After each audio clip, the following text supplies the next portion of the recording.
Bienvenidos oyentes, bienvenidos una semana más a Revista de Medio Oriente, de nuevo junto a Masha Gabriel. Hola Masha, ¿qué tal?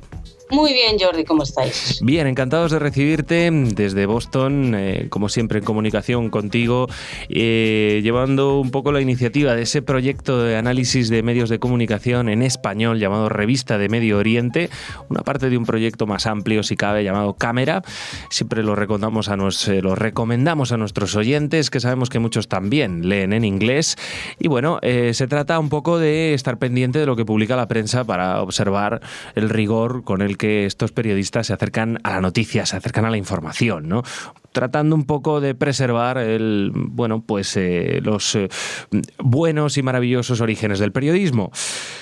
No todo es periodismo, porque además, y es un debate que a veces tenemos Masha y yo, las redes sociales se han convertido también en un foro de opinión y de información, y por tanto también acudimos a ellas de vez en cuando. En este caso, para hablarles del desconocimiento de un partido político español llamado Izquierda Unida.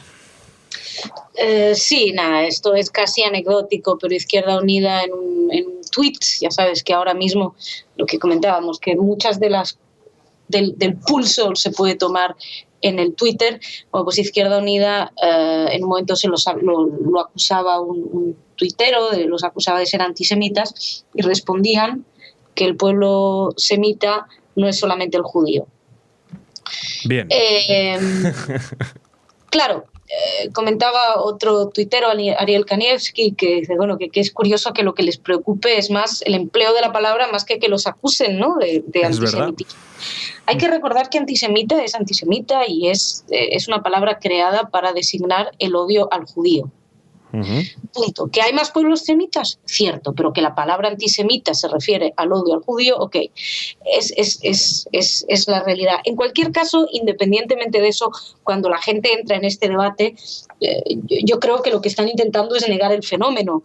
Es decir, si tú dices, por ejemplo, Hitler era antisemita, no va a venir nadie a decirte, momento, también no solamente los judíos eran semitas. O sea, el tema, lo que te están intentando es negar el fenómeno y el hecho de que existe antisemitismo. ¿Cómo lo hacen? Atacándose a la palabra. La palabra es lo que es la definición de la RAE, pero también es la definición en todos los países del mundo de la palabra, del término antisemitismo. La campaña tiene que ver con que si tú anulas el término, es como que no hay manera de definirlo. En fin, hay gente que prefiere utilizar judiofobia. Yo me mantengo con la palabra antisemitismo porque históricamente es lo que es. En cualquier caso, judiofobia, antisemitismo, lo que sea, la definición es la que es y el fenómeno es el que es. Y no niegas el odio al judío simplemente negando la palabra. En cualquier caso, destaco ese tuit de Ariel Kanievski en respuesta a Izquierda Unida, en el que decía como que les preocupa más el empleo de la palabra que el hecho de que se los acuse de odiar a los judíos. Uh-huh. Bueno, al margen de matices en torno al lenguaje, o no, porque hablemos ahora de terrorismo. La palabra terrorismo parece que no es igual para unos que para otros. Efectivamente, seguimos con el lenguaje.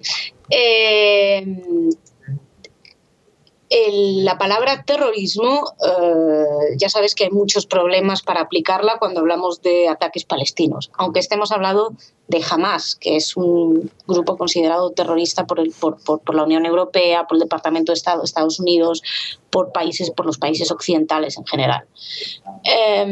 Los medios, cuando hablan de ellos, los mencionan como grupos, como movimientos. Incluso El País hace poco hablaba de como el movimiento de resistencia islámica. Ellos así se llaman a sí mismos, movimiento de resistencia islámica.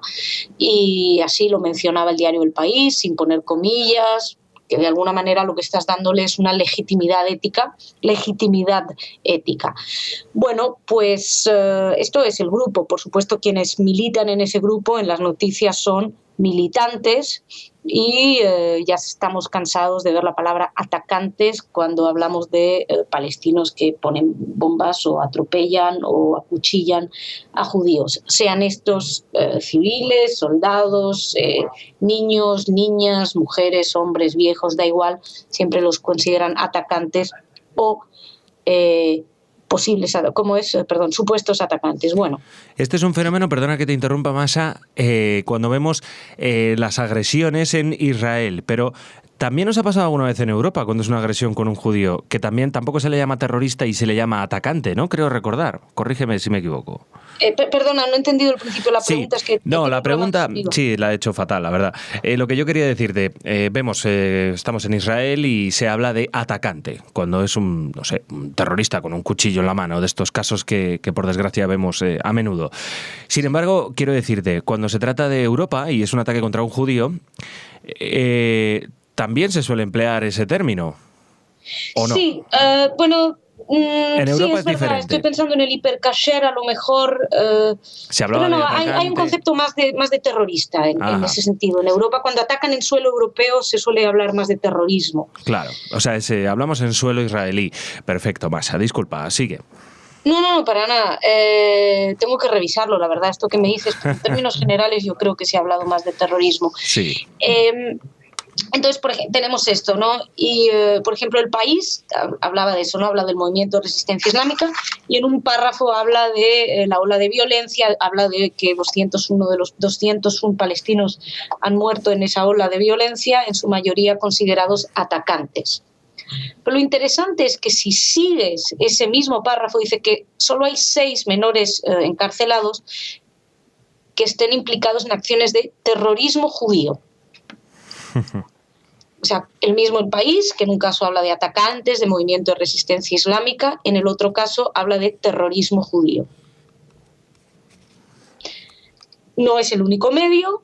La agencia EFE hacía lo mismo, hablaba de imputan delitos de violencia a integrantes de comando terrorista judío, hablaba de los delitos que se acusa a esos terroristas. Según la agencia EFE, los delitos pues incluyen delitos de odio como en Israel, en Cisjordania, por ejemplo, el lanzamiento de cócteles Molotov contra viviendas no habitadas, granadas de gas a propiedades, tenencias de arma, ataques contra propiedades palestinas. Israel no los condenaba como terroristas, los condena por eso. ¿Y te suena tirar cócteles Molotov en la región? Claro. ¿Qué pasa cuando son los palestinos que cometen esos delitos? Cuando son similares, son palestinos, punto, se manifiestan. Son simplemente palestinos, no son terroristas en este caso. Incluso si van más allá. Por ejemplo, el 8 de marzo, recuerdas, un palestino apuñaló a un turista norteamericano en una playa en Tel Aviv. La agencia se hizo eco y hablaba de agresor. Entonces la pregunta es ¿por qué unos sí son terroristas, los judíos, pero los otros no? Creo que falta un criterio hay que unificar criterios en ese sentido, o todos lo son o ninguno lo es. En cualquier caso, por ahora, si siguen esa línea, es una evidente vara de medir, doble vara de medir. Bien, doble vara de medir a la hora de utilizar estos términos y también, Masha, uno de nuestros temas recurrentes, ya no lo que publican los medios y la información que viene en esas noticias, sino lo que no se publica, algo que siempre nos interesa mucho. ¿Dónde está la cobertura? Pues ¿dónde está la cobertura cuando hablamos del BDS y sus vinculaciones con organizaciones terroristas? Es decir, si hablamos de la flotilla, todos los medios vienen a hablar de las flotillas, los eventos, pero cuando salen las investigaciones que se prueban los vínculos de ese movimiento, recordemos, boicot, desinversiones y sanciones con organizaciones terroristas como Hamas, no ha habido una sola palabra. The Times of Israel publicaba que Hamas ha recibido millones de dólares de fondos transferidos por organizaciones no gubernamentales vinculadas al BDS. Daba 3 ejemplos. Es una investigación de la Fundación para la Defensa de la Democracia y se expuso en el Congreso de los Estados Unidos. Algunos medios se han hecho caso, aquí en Estados Unidos, en Israel, pero los medios en español ninguno. Es decir, no interesa, lo cual es un gran problema, porque si recordemos que si estamos dando una imagen poética de todas estas organizaciones no gubernamentales, estamos mostrándolos como gente que quiere luchar por la justicia, gente que está luchando en contra de que se aplasten los derechos de los palestinos, etcétera, pues si van a mostrar eso, muestren también la realidad, dónde va el dinero que la gente con muy buena fe pues a lo mejor está dándole a esas organizaciones no gubernamentales cuando están con con los vínculos cuando están hablando de boicotear las organizaciones israelíes. Bueno, pues si ustedes hablan de eso, digan dónde va el dinero. Y el dinero, en algunos casos, va a un grupo terrorista, como comentábamos en la noticia de antes, que lanza cohetes, que construye túneles en vez de construir infraestructura para su propio pueblo. Túneles de ataque contra Israel, por cierto. Sí, no para construir el metro, desde luego. Bueno, Masha, pues desde luego hemos visto cómo se puede jugar con las palabras, incluso cambiándoles el significado o no acudiendo al rigor necesario para emplearlas en el lugar correcto, incluso también, pues bueno, esa información que también echamos de menos cuando se habla de una parte y falta la información de la otra parte. Son cosas que les exigimos a los medios, a los grandes medios, porque consideramos que eso mismo es lo que les hace grandes, tener rigor, contrastar la información, informarse bien y, por supuesto, ser lo más imparciales que se pueda, que evidentemente la objetividad no existe, pero oye, uno se puede intentar acercar lo máximo posible. Masha, muchísimas gracias. Pues muchas gracias a vosotros. Confiamos ¿La semana que viene más? Sí, la semana que viene yo creo que más. Hasta entonces. Un abrazo grande.